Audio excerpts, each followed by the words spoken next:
the Khmer Rouge, they are criminal. Certainly, since they have killed so many innocent people in Kampuchea, but it is not enough as a reason to give the Vietnamese the permission to colonize and Vietnamize my country. A month and 10 days after the Vietnamese took Phnom Penh, the Chinese invaded northern Vietnam. There were obviously two reasons why they did this. One was to try to pull regular units of the Vietnamese army up onto the border and then out of Kampuchea, of course, to give Pol Pot, who was fighting for his life, a chance to regroup and perhaps counterattack the Vietnamese. The second reason was to boost the morale of countries in this area, particularly Thailand, who felt somewhat threatened by the sudden fall of Kampuchea to the invading Vietnamese army a month earlier. The Chinese had vowed to teach their southern neighbor a lesson. In a series of furious battles, they did punish the Vietnamese, but their own casualties were extremely high. The Vietnamese rode out the storm without needing help from their Soviet allies. They emerged with their military pride intact, and above all, their control of Kampuchea was not changed in the least. Now, the Vietnamese boasted, the situation in Kampuchea is irreversible. To formalize their takeover, the Vietnamese had installed a government of their own choosing. The figurehead was a former Khmer Rouge, but not only served Pol Pot, they'd fought the Vietnamese and led barbaric raids across the border before they'd defected. Behind the scenes, of course, the Vietnamese would hold the reins of power. There were all too few Kampucheans they could train and trust as collaborators. The Vietnamese invasion came with such rapidity and was so surprising that a lot of people didn't really know at all what was happening. It was obvious to people that something was happening which was causing the Khmer Rouge regime to fall apart. But from their point of view, anything was better than the Khmer Rouge, even if it was Vietnamese. It would have been better if it wasn't Vietnamese. It would have been better if it wasn't communist. But in any case, it was better than Khmer Rouge communist. In the months of chaos after the invasion, all work on the commune ceased. Throughout the length and breadth of the country, Cambodians took to the roads. They were trekking back to the towns or their former village homes, or they simply moved from place to place in a desperate search for missing family members, or at least to learn their fate. The Pol Pot regime had ended, but the worst was still not over. The new nightmare was famine. It seemed impossible in a land of plenty, but in the wake of Vietnam's military takeover, hundreds of thousands died during 2 long years of famine.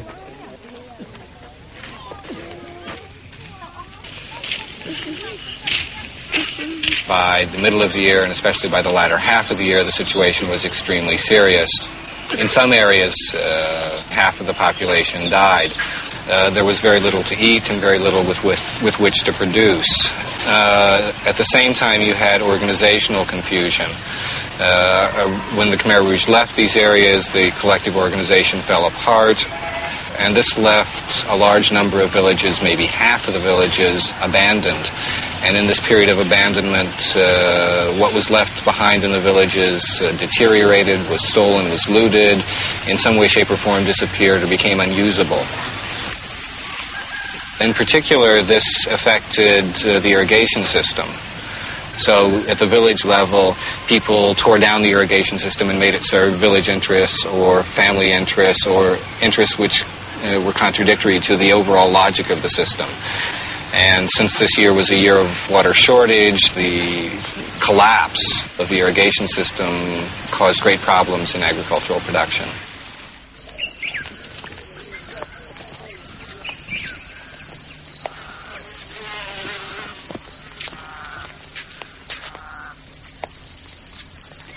The extent of the famine within Kampuchea was hidden from the outside world. The new government, backed by the Vietnamese, was loath to admit there was any crisis at all, and for the first 6 months of 1979, they turned away offers of help from both the Red Cross and the United Nations.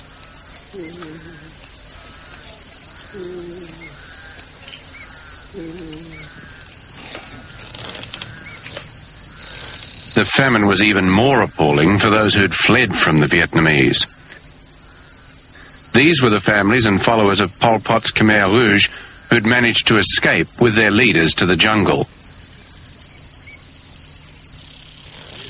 Now they were trapped. They were decimated. But the Vietnamese would not deliver the final blow. For months they were ravaged by dysentery, malaria and starvation. Without vital supplies of food and medicine, the jungle became a graveyard.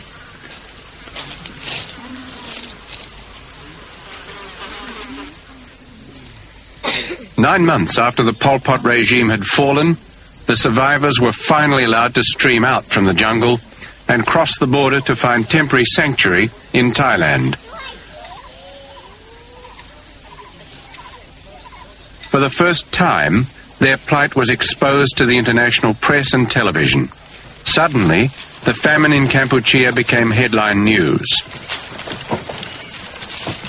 When the outside world reacted, at last emergency aid began to flow.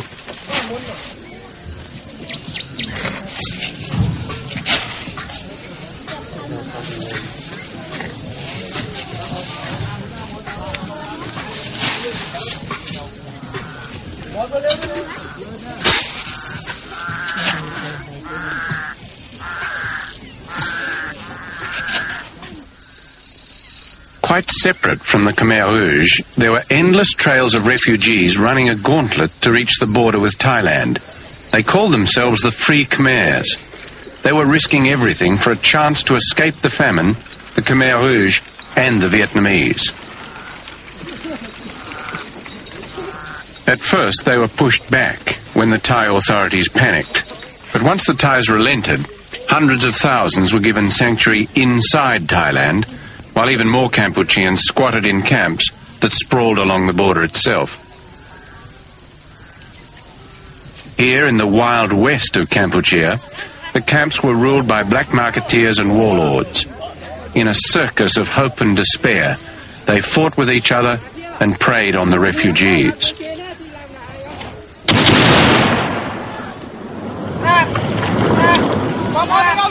To add to the terror, there were also attacks on the camps by the Vietnamese army, the Thais, the Khmer Rouge, and rival guerrilla bands.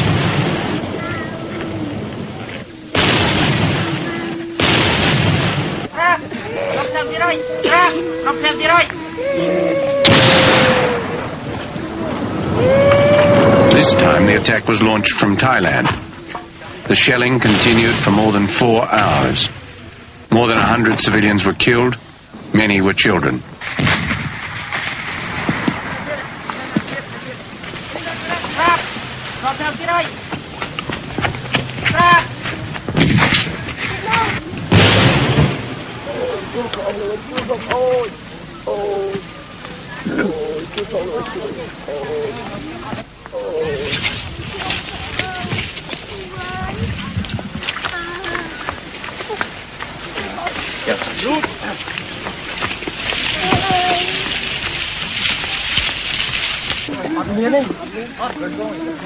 This man cries that his last remaining son has died. He was the only one left of his family because his wife and other children had all been killed before. Now he's alone, the man says.